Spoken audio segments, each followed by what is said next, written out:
Ousmane Sonko est un homme politique sénégalais né le 15 juillet 1974 à Thiès. Inspecteur des impôts et domaine de formation, il s'est fait connaître dans les années 2010 pour ses prises de position contre la corruption et pour la transparence dans la gestion des ressources publiques. Il a fondé en 2014 le syndicat des impôts et domaines, SAID, qu'il a mis sur le devant de la scène nationale. En 2014, il crée le parti PASTEF, les Patriotes africains du Sénégal pour le travail, l'éthique et la fraternité. Sonko incarne alors une figure de l'opposition radicale face au pouvoir en place.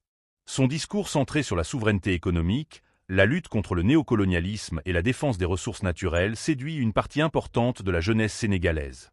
Il se présente à l'élection présidentielle de 2019 et arrive troisième avec environ 15% des voix, confirmant son statut de leader de l'opposition. Dans les années qui suivent, il devient l'adversaire politique principal du président Macky Sall, multipliant les critiques sur la gouvernance et les contrats pétroliers et gaziers. Son parcours est également marqué par de vives tensions politiques et des démêlés judiciaires qui ont déclenché de fortes manifestations au Sénégal. Malgré cela, Sonko est resté une figure centrale de la vie politique sénégalaise, symbole pour certains d'un renouveau politique et pour d'autres d'une opposition radicale. En 2024, après une période de forte répression contre PASTEF et son exclusion temporaire de la course électorale, Sonko revient sur le devant de la scène avec le soutien populaire qui lui permet d'être nommé Premier ministre du Sénégal dans le gouvernement dirigé par Bassirou Diomaye Faye, élu président. Élection présidentielle de 2024 et libération. Modifiée. Après les élections législatives de 2022, où sa coalition fait perdre la majorité absolue au camp présidentiel, Ousmane Sonko annonce son intention de présenter sa candidature à l'élection présidentielle de 2024-21. Dans le cadre de sa campagne, Sonko critique la relation actuelle entre le Sénégal et la France et souhaite une relation dans laquelle le Sénégal aurait son indépendance économique. Sonko exprime aussi son panafricanisme, 22,21.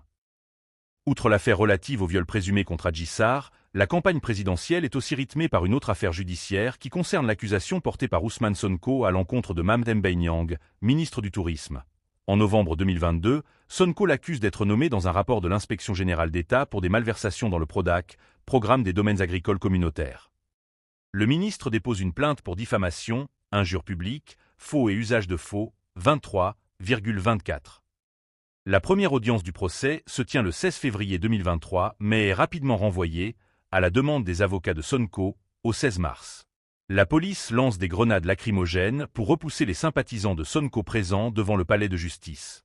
Alors que Sonko se rend à son domicile après le report du procès, la police décide de choisir l'itinéraire que doit prendre Sonko et en particulier de le faire passer dans un tunnel. Sonko refuse et la police casse la vitre de sa voiture pour l'en extraire et le ramener à son domicile. Selon le camp Sonko, il est aussi interdit de sortir de chez lui pour parler à la presse, 25. Le 16 mars, le procès est de nouveau renvoyé au 30 mars, 26. Le procès se tient le 30 mars sans Juan Branco, avocat de Sonko, refoulé la veille par les autorités sénégalaises. Pour empêcher toute manifestation, Dakar est soumise à un important dispositif de sécurité le jour du procès. Ousmane Sonko est condamné pour diffamation.